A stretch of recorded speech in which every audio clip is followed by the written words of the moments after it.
अगर आपने अभी तक हमारा चैनल सब्सक्राइब नहीं किया तो अभी सब्सक्राइब करें और बेल आइकॉन को क्लिक करके हमारी लेटेस्ट वीडियोस के बारे में अपडेट जानें। नमस्कार, मीडिया हलचल देख रहे हैं आप। मैं हूं आपके साथ हिमांशु।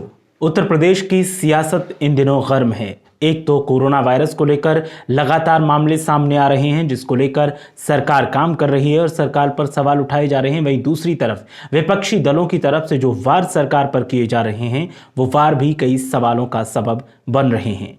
मुख्य विपक्षी दल समाजवादी पार्टी इस मामले में सबसे आगे दिखाई दे रही है और समाजवादी पार्टी की तरफ से राष्ट्रीय अध्यक्ष अखिलेश यादव एक के बाद एक ट्वीट कर सवाल दाग रहे हैं और सरकार से सवाल पूछ रहे हैं कि मेरे सवालों का जवाब क्या मिलेगा।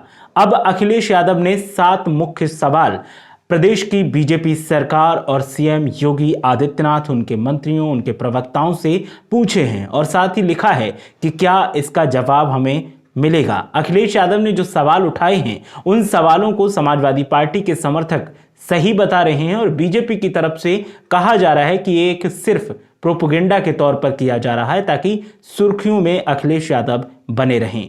सच्चाई क्या है कहना मुश्किल है, लेकिन सवाल क्या उठाए अखिलेश यादव ने, वो एक एक कर हम आपको बताते हैं। अखिलेश यादव ने पहला सवाल उठाया है कि अन्य राज्यों से आए लोगों के उपचार के बारे में क्या किया जा रहा है। इस सवाल के जरिए अखिलेश यादव जानना चाहते हैं कि जो प्रवासी मजदूर हैं, जो आए हैं प्रदेश में लौटकर, उनका उपचार किया गया है, अगर किया गया है तो क्या अपडेट है उसके बारे में। इसके अलावा जिनको सरकार खुद लेकर आई है, जिसमें कोटा से आए हुए छात्र भी शामिल हैं, उनको लेकर के सरकार ने स्वास्थ्य के उनका क्या परीक्षण करवाया है, क्या इंतजाम किया है, इसके बारे में भी अखिलेश यादव ने सवाल किया है। अखिलेश यादव के इस सवाल पर अभी तक जवाब तो नहीं आया है, लेकिन सवाल जो उन्होंने किया है उसको समाजवादी पार्टी के लोग सही बता रहे हैं। दूसरा सवाल है कि मनरेगा में काम न मिलने पर क्या किया जाएगा। सरकार की तरफ से जो मजदूर हैं, मनरेगा में रजिस्टर्ड हैं, उनके खाते में पैसे भेजे जा रहे हैं, लेकिन अखिलेश यादव ने यह सवाल क्यों किया है, ये भी अपने आप में एक रहस्य जैसा है, क्योंकि जब सरकार पहले से ही पैसे भेज रही है तो फिर इस सवाल का औचित्य क्या है। मनरेगा में काम न मिलने पर क्या होगा, जिन मजदूरों को काम नहीं मिलेगा उनकी रोजी रोटी कैसे चलेगी, शायद अखिलेश यादव उसकी चिंता जाहिर करना चाहते हैं। तो सरकार ने पहले दिन से ही कह दिया था कि जो मनरेगा में रजिस्टर्ड मजदूर हैं उनके खाते में पैसे भेजे जा रहे हैं और सरकार उनमें पैसे भेज भी चुकी है। तीसरा सवाल है राशन के ना मिलने पर या कम या खराब मिलने पर, कि राशन अगर नहीं मिला तो क्या होगा, कम मिला तो क्या होगा और खराब मिला तो क्या होगा। इस सवाल को भी समाजवादी पार्टी के लोग सही बता रहे हैं और कुछ अन्य लोग भी सही बता रहे हैं कि राशन जो है, कई परिवार ऐसे हैं जिसमें लोग ज्यादा हैं और राशन कम मिल रहा है, और अगर खराब राशन मिलता है तो फिर क्या किया जाएगा। तो इसके लिए भी सरकार की तरफ से कोशिश की जा रही है कि अगर खराब राशन मिलता है या कम मिलता है या फिर पर्याप्त मात्रा में नहीं मिल पाता है तो उसके लिए हेल्पलाइन नंबर पर कॉल करके आप शिकायत कर सकते हैं और सरकार की तरफ से समाधान भी किया जाएगा। अखिलेश यादव ने यह सवाल उठाया है। चौथा सवाल उन्होंने उठाया है कि गन्ना किसान के लंबित भुगतान और अधिकांश गेहूं खरीद केंद्र की बंदी। ये एक वैलिड सवाल लगता है, क्योंकि गन्ना किसानों की भी समस्या बहुत है और जो गेहूं खरीद केंद्र हैं वो बंद हैं। ऐसे में किसान जो फसल काट कर लाएंगे, उनको उम्मीद होती है कि जब वो अपनी फसल को उठाकर लाएंगे तो उसे बेचेंगे और बेचकर जो पैसा आएगा उससे अपने रोज़मर्रा के काम करेंगे। या कई किसान ऐसे होते हैं जो इन दिनों में अपने बच्चों की शादियाँ करते हैं, उसमें इसको इस्तेमाल कर सकते हैं। लेकिन इस बार गेहूँ खरीद केंद्र जो है वो बंद हैं। ऐसे में अखिलेश यादव ने सवाल उठाया है कि अब किसान क्या करेगा, चाहे वो गन्ना किसान हो या फिर गेहूं उगाने वाले किसान हो, उनके सामने जो समस्या अब आने वाली है उसके लिए क्या प्रबंध सरकार की तरफ से किया गया है। पांचवा सवाल जो उठाया गया है वो है अन्य बीमारी के दवा इलाज की व्यवस्था धराशायी हो गई है।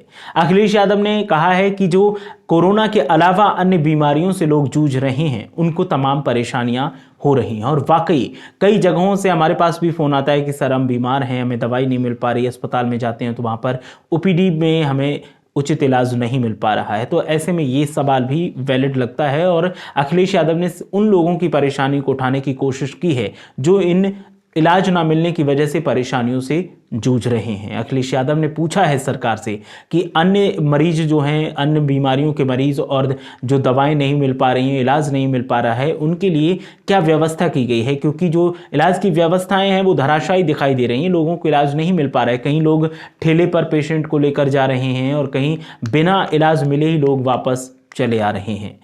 छठवां सवाल जो है वो है गोवंश से जुड़ा हुआ। योगी आदित्यनाथ ने आते ही गौशालाएं बनवा दी थी, लेकिन अब अखिलेश यादव ने सवाल उठाया है कि गोवंश को बचाने के लिए क्या प्रबंध किए गए हैं। तो बीजेपी के लोगों का कहना है कि हमने पहले से ही गौशालाएं बनवाई हैं, उनमें गोवंश को रखा जा रहा है, लेकिन फिर भी भारी मात्रा में आवारा जानवर जो हैं वो सड़कों पर विचरण करते हुए दिखाई दे रहे हैं।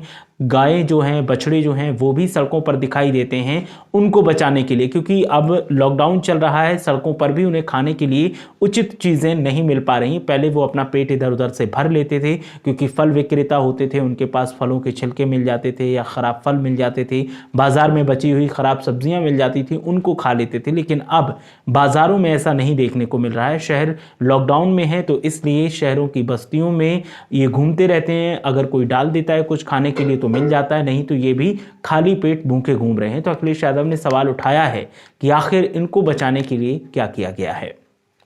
सातवां और आखिरी सवाल उठाया है अखिलेश यादव ने कि बिना राशन कार्ड वालों की क्या व्यवस्था की गई है, और ये जो व्यवस्था है वो फेल दिखाई दे रही है। बिना राशन कार्ड वाले, इनके लिए भी कई सारी समस्याएं हैं। ग्रामीण इलाके में अगर देखा जाए तो वहां पर बिना राशन कार्ड वालों को कोटा डीलरों से तमाम हुज्जतें करनी पड़ती हैं, उनसे उलझना पड़ता है, तब जाकर उन्हें राशन मिल पाता है। और कई लोग ऐसे भी हैं जिनको राशन नहीं मिल पा रहा है। हालांकि सरकार ने कहा है कि बिना राशन कार्ड वालों को भी हम राशन देंगे। वो अपने जिलाधिकारी या तहसील स्तर पर जाकर उनसे लिखवा सकते हैं, उप जिलाधिकारी से लिखवा कर के ला सकते हैं एक स्लिप, और उसके आधार पर उन्हें राशन मिल जाएगा। शहरों में तो ये चीज़ें थोड़ा ठीक दिखाई देती हैं, शहर के लोगों को मिल भी जाता है और वो अधिकारियों से लिखवा भी लाते हैं, लेकिन ग्रामीण इलाके के जो लोग हैं उनको काफ़ी दिक्कतें आ रही हैं और उन्हें दिक्कतों का सामना करना पड़ रहा है, क्योंकि गांव से शहर तक आने के लिए कोई कन्वेंस नहीं मिल रहा है, कोई साधन नहीं है आने जाने का। इसके अलावा राशन कार्ड के लिए उन्हें इतनी जानकारी भी नहीं है कि किस अधिकारी के पास जाएं, किससे लिखवाएं, ताकि लिखवा कर लेकर जाकर राशन डीलर जो होता है उससे जाकर के वो राशन ले ले। तो ये 7 सवाल अखिलेश यादव ने उठाए हैं और इन 7 सवालों के बाद उन्होंने लिखा है कि क्या इसका जवाब मुझे मिलेगा या नहीं। सरकार की तरफ से अब इन सवालों का जवाब क्या दिया जाता है और सरकार इस पर क्या डिसीजन लेगी या क्या फैसला लेगी, जो खामियां हैं उनको सुधारने के लिए, वो आने वाले वक्त में पता चलेगा। फिलहाल समाजवादी पार्टी की तरफ से अपने राष्ट्रीय अध्यक्ष के इन सवालों को कार्यकर्ता सही बता रहे हैं और उनका समर्थन भी कर रहे हैं, और उनका कहना है कि हमारे राष्ट्रीय अध्यक्ष ने उन लोगों की आवाज को उठाया है जिन लोगों की आवाज कोई सुन नहीं रहा है और जो लोग तमाम परेशानियों का सामना कर रहे हैं। हमारी ये खबर आपको कैसी लगी हमें कमेंट करके बताइए। वीडियो को लाइक कीजिए, शेयर कीजिए और चैनल को सब्सक्राइब करना मत भूलिए।